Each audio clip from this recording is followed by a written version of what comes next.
10,000 containers. Frozen at America's ports. This wasn't a weather delay or a labor dispute. This was a policy detonation with a silent fuse. Truckers quitting. Retailers filing bankruptcies. Essential supplies now being looted from stalled freight yards. And just when the system broke, Washington triggered a tariff surge no one's ready for. So what happens when the world's biggest cargo wave slams into ports already collapsing? You're about to find out. On May 15, 2025, 10,000 containers sat idle at U.S. ports, not because of worker strikes or infrastructure failure, but due to tariff policy whiplash. According to Bloomberg, container bookings from China to the U.S. plummeted nearly 50% year over year, driven by weeks of punitive 145% tariffs imposed by the Trump administration. At the Port of Long Beach, incoming cargo fell 35% last week alone, with Gene Soroka, executive director of the Port of L.A., warning on CNN that trade with China is very limited right now, adding that the system is seeing an unprecedented disruption. At one point on May 10th, not a single vessel left China bound for Southern California, a scenario unseen since the COVID-19 lockdowns. Yet even amid this paralysis, a new destabilizing surge is already building behind the curtain. The sudden shift from 145% to 30% tariffs, part of a 90-day U.S.-China de-escalation deal announced May 13th, sparked an aggressive cargo rush, not a recovery. Peter Bukvar, economist at the Book Report, stated that we're about to see a spike in container bookings, the likes of which we've never seen before, as retailers move urgently to front-load inventory before tariffs snap back. According to Flexport's early projections, bookings surged nearly 22% within 48 hours of the announcement, while Charles van der Steen, North American president of Maersk, told CNN that many businesses had frozen their supply chains entirely and are now scrambling to reactivate them.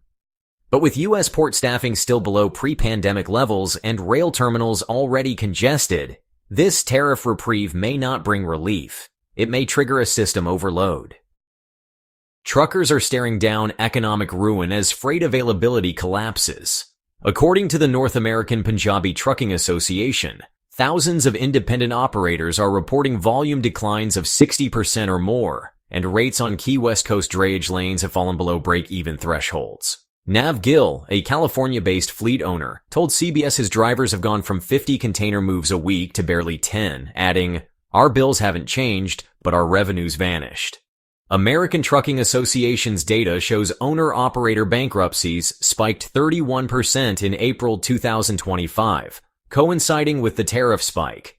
And the problem isn't isolated. Savannah, Charleston, and Houston are now seeing similar breakdowns in load dispatch. But what happens when goods finally arrive, and there's no trucking force left to move them? Kansas City rail terminals, hundreds of miles from any port, have become choke points in a crisis they didn't cause. Over 2,000 containers have been stranded in local yards for more than 7 days, many carrying time-sensitive goods like school supplies, perishables, and medical equipment. The Wall Street Journal reports that backlogs in inland hubs are rising fastest in the Midwest, where terminals like Chicago's Global Fee and St. Louis's Trey report average dwell times up 47% in just 2 weeks.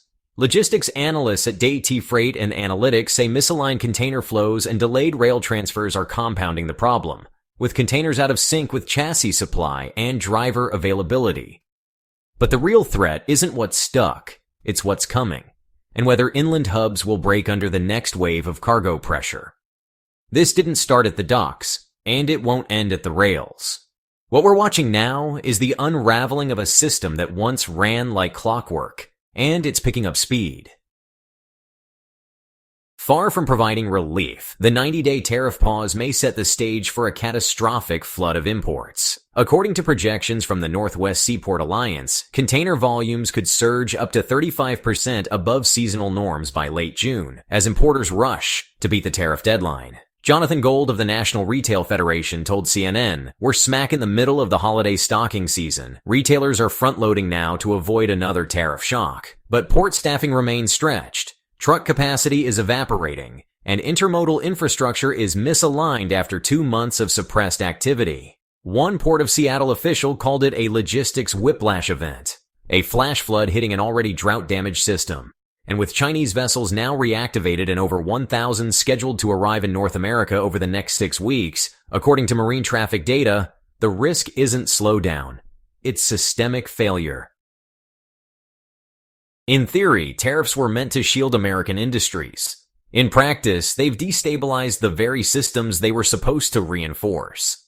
Between April and May 2025, the U.S. imposed back-to-back duties peaking at 145%, which the U.S. Chamber of Commerce said resulted in unsustainable cost burdens for small businesses.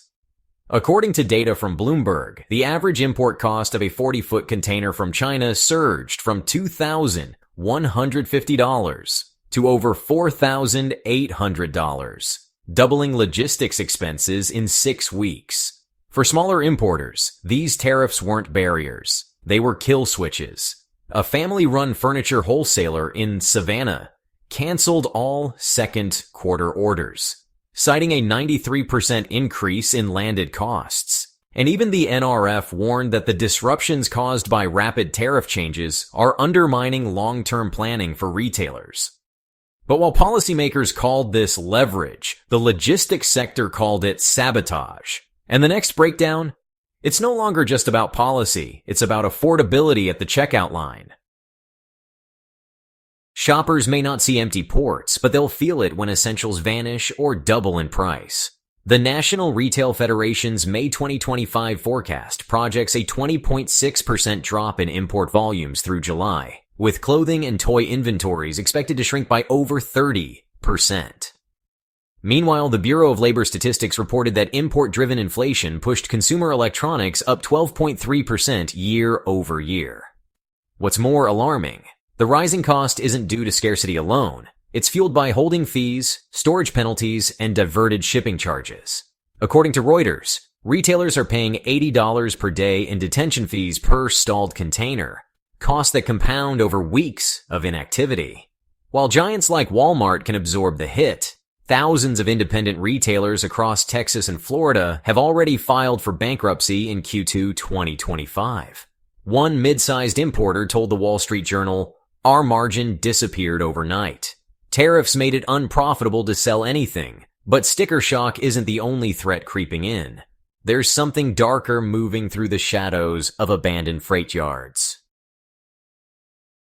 With freight stuck in limbo, organized theft has surged. Container crime is up 40% year over year in Los Angeles and 36% in New Jersey, according to data from the National Cargo Security Council. Criminal networks are targeting idle ports, exploiting reduced staffing and delayed security patrols. In a May 2025 briefing, LAPD investigators confirmed that nearly $4 million worth of high-value cargo, primarily consumer electronics, cosmetics, and branded apparel, was stolen from 2 Los Angeles area terminals in under 3 weeks. Some freight companies are now hiring private armed guards to patrol stacked containers overnight. Others, facing rising insurance premiums, are abandoning recovery efforts altogether. The Port of Seattle reported 12 attempted breaches in April alone, triple the 2024 average. These aren't isolated incidents. They're a systemic symptom of breakdown, where misaligned logistics are now creating financial targets. But this unraveling isn't confined to theft or traffic. It's about the fragility of the system we've come to depend on. What's unfolding isn't a crisis, it's a countdown. According to the Marine Exchange of Southern California, at least 1,000 cargo ships are now queued to reach U.S. ports over the next 6 weeks, as retailers flood the system ahead of the tariff pause expiration. Gene Soroka, Port of LA executive director, warned on CNN that the terminals are not ready, citing a projected 25% shortfall in staffing and chassis alignment. Inland bottlenecks are compounding. Kansas City's container dwell times hit 8.2 days, up from 2.9 pre-tariff spike, while Chicago and Atlanta report warehouse vacancy rates climbing, not from expansion, but from lack of inbound freight. The International Longshore and Warehouse Union has issued layoff warnings, and the North American Punjabi Trucking Association has flagged a potential mass exit of independent drivers if freight volumes don't stabilize. None of this is theoretical. Every stalled container carries a chain reaction. Empty shelves, lost wages, missed deadlines. And yet, the federal response remains fragmented. The clock is ticking, but who's listening? The surge is coming, but the system's already broken. This isn't a forecast, it's logistics déjà vu with higher stakes. In 2020, we saw shelves go bare. In 2021, ports jammed for months. But this time, the crisis isn't caused by a virus, it's built into the economic design. The White House calls it a realignment. Ports call it a disaster in slow motion. And businesses? They're just trying to survive the next 90 days. So here's the question. If the most advanced supply chain in the world can grind to a halt over tariffs, what happens when the surge hits a workforce that's already quitting? Terminals that are still under-equipped, and a retail system out of buffer room? Drop your thoughts in the comments. Because if 2025's shipping shock doesn't wake up Washington, the next collapse won't be delayed. It'll be delivered right to your front door. We're glad you're enjoying this video. Please like and subscribe. Check out another video that is now on your screen.